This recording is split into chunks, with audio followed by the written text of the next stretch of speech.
قد ايه بنسمع بكلمة اكتشاف الذات؟ صارت هاي الكلمة عامة وموجودة في أغلب الدورات، ولكن السؤال قد ايه في طبقة، قد ايه في عمق لاكتشاف الذات؟ هذا اللي راح أشاركه معاك في هذا الفيديو، فكمل للآخر.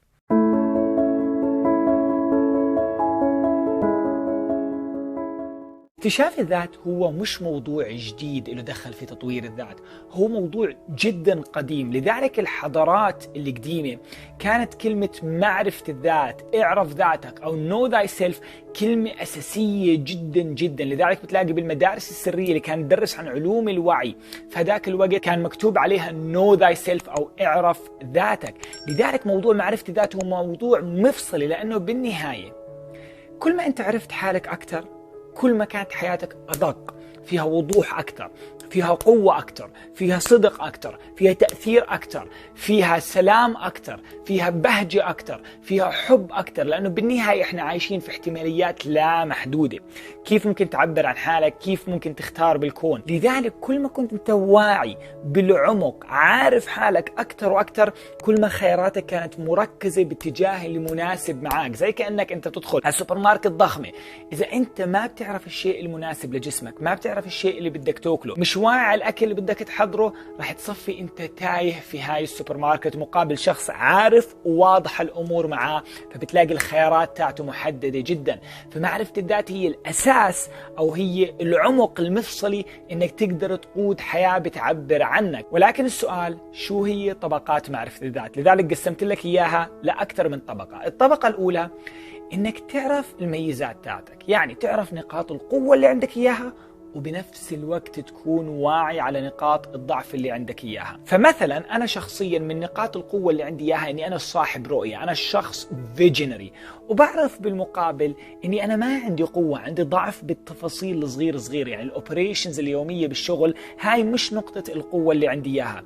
فلأني واعي هذا الموضوع بتلاقيني بحط أو بستثمر أغلب وقتي كيف أحرك الرؤية استراتيجيا، كيف أصقل المهارات اللي عندي إياها، والأشياء اللي ما عندي نقاط قوة فيها بجيب ناس يعوضوا لي إياها. غالب الناس بتعمل بأعمال ما بتعبر عنها لأنها مش واعية على نقاط القوة اللي عندي إياها وعلى نقاط الضعف اللي عندها إياها، فبتكون الأمور عايمة. وإذا بدك تعرف أكثر عن هذا الموضوع في فيديو كامل حضرت لك إياه اسمه كيف تعرف نقاط القوة والمواهب اللي عندك إياها. هاي نقطة جدا محورية تبلش تخوض فيها. الطبقة الثانية واللي هي أعمق شوي هي القيم اللي عندك إياها.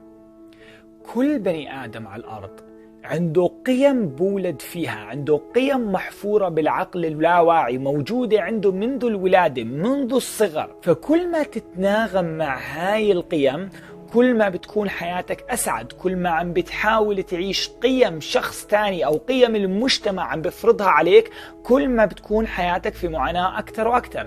السؤال كيف بدك تعرف قيمك؟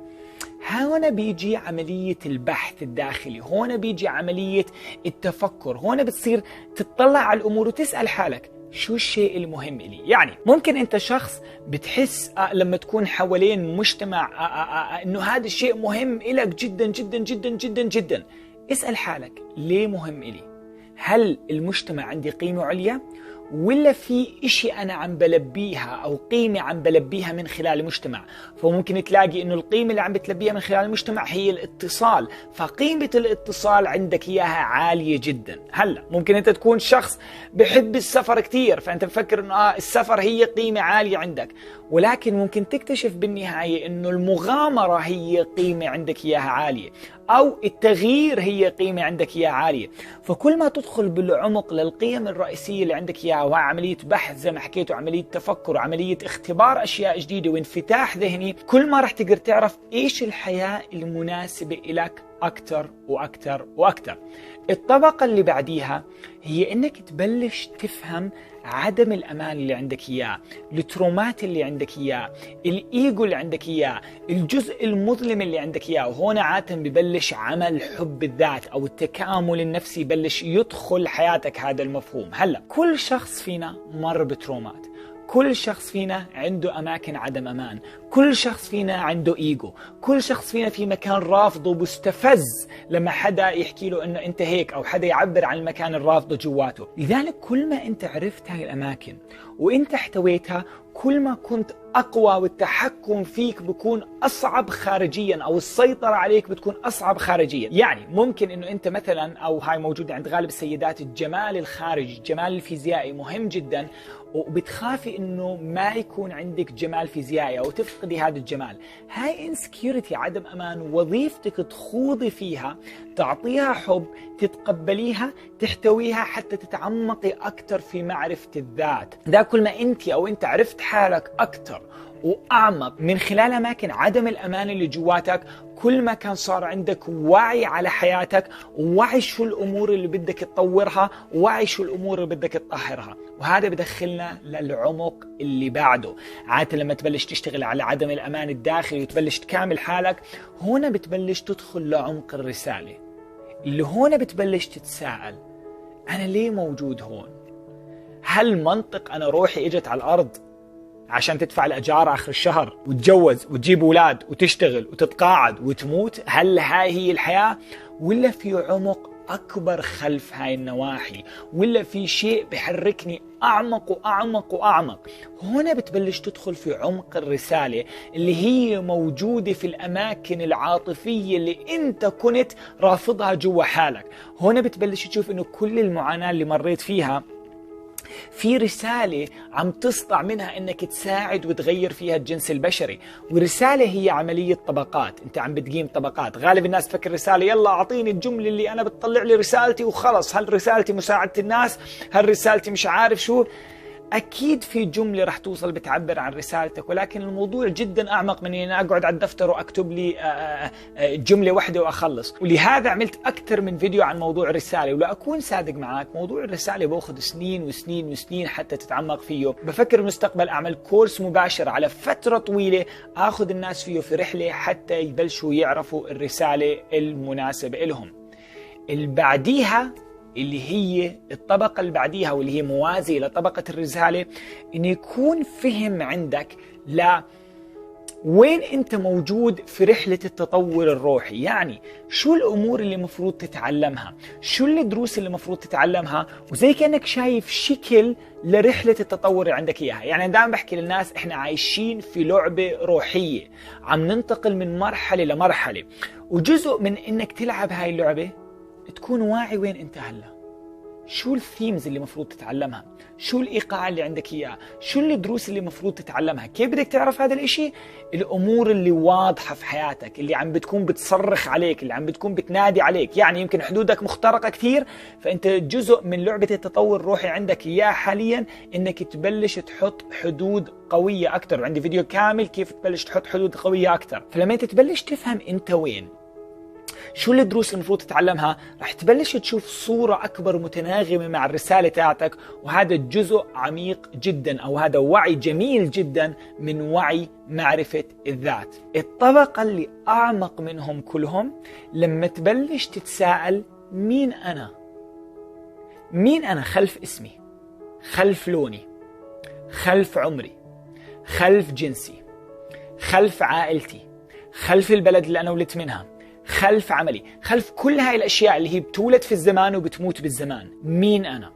هنا بتبلش تدخل في عمق التكوين، في عمق تركيبتك، في عمق الخلق، حتى تبلش تنضج لحقيقتك الأصلية قبل العالم المادي، قبل تكوين العالم الفيزيائي، قبل تشكيل جسدك. انت كنت موجود، وبعد موت جسدك انت راح تضلك موجود. فإيش هذا الجزء الخالد منك اللي بيكون قبل الولادة وبعد الممات؟ هنا بتبلش تكتشف طبيعتك الأصلية، تكوينك الأصلي كوعي خالص وكامل. ومش الفكرة تأخذ كلامي، الفكرة تبلش تتعمق في الخبرة بالإكسبيرينس اليومية على طبيعتك الأصلية الروحية الخلاقة. وهون رح تبلش تشوف الطبيعة اللي مكون منها العالم والطبيعة اللي مكونة منها الناس. ورح تشوف بالنهاية إنها هي طبيعة واحدة طالعة من خالق واحد، ولكن ما رح يكون عندك معرفة بهذا الخالق إذا أنت ما عم تتعمق في معرفة ذاتك زي ما هي، من دون أي إضافات أو من دون أي تجليات أو من دون أي تعبير. هنا ببلش السؤال: مين أنا؟ مين أنا؟ يبلش يدق أبواب قلبك حتى يفتح في داخلك نار وشغف لمعرفة الذات العميقة. هلأ السؤال: مين أهم طبقة في هدول الطبقات؟ كلياتهم. ضروري تبلش تتعمق في كل هاي الطبقات، ولكن ممكن لا تحكي بيه هذا الاشياء بتاخذ وقت كتير. لا، اللي باخذ وقت كتير انك انت ماشي بالحياة وما عم تتساءل مين انت. اللي باخذ وقت كتير انه اي عمل بنعرض علي بروح عليه، اي علاقة بتنعرض علي بروح عليها، عشان يا اما زهقان، يا اما مش عارف شو، يا اما عندي كتير انسكيورتيز مش معبيها، او شخص بحكي لي كلمة حلوة معناته بنبهر فيها. الشخص اللي متعمق بمعرفة الذات بكون اصلب، بكون اجمد، مش كل اشي بغريه، بكون ثابت ومتجذر داخل حاله، وبتشوف انه الحياة بتبلش تنجذب له لانه عنده وضوح هائل. فبكون زي المغناطيس اللي بيجذب الاشياء والاشخاص والفرص المتناغمة مع معرفة الذات اللي هو واصلها. فكل ما تتعمق في معرفة الذات رح تشوف انه البزنس تاعتك رح تصير اوضح، اعمالك اوضح، علاقاتك اوضح، طريقة تعبيرك عن حالك أوضح، الأشياء المهمة تاعتك بالحياة راح تصير أوضح وأوضح وأوضح. لذلك معرفة الذات شيء جدا مهم، إنك تستثمر وقت وطاقة وجهد وتفكر دائم في هاي العملية، لأنه أنت عم بتقرب من ذاتك، عم بتقرب من خالق الذات وخالق الحياة، وهون بصير عندك وصل عميق، وصل رهيب حقيقي. فأنت بتبطل فكرتك عن الروحانيات شيء برا بعيد، بتصير حياتك صلاة، وجودك صلاة، التنفس اللي بتاخده صلاة، لأنك حاسس ومستشعر الطبيعة الروحية الأصلية للحياة. هل تنتهي معرفة الذات؟ أكيد لا، هي زي دوامة، زي سبايرال بتاخدك أعمق وأعمق وأعمق وأعمق. كل ما تاخد أعمق بدك تبلش تضبط معرفة الذات مع شخصيتك، تضبط كل العناصر اللي جواتك، حتى معرفة الذات يتعبر عنها بأسلوب أنيق وراقي. فهي رحلة لا منتهية، استمتع فيها، استمتع في الجمال فيها، استمتع بقديه هاي الرحلة عم تكشف لك أشياء وعم بتخليك تكون شاهد حقيقي على عملية الخلق زي ما هي. هذا موضوع ممكن نخوض فيه لساعات طويلة، لكن ضروري لوقت الفيديو أسكر وأقول لك معرفة الذات مهمة جدا جدا. وواحد من الأمور اللي بتعمقك في معرفة الذات بطريقة غير عادية هو حب الذات.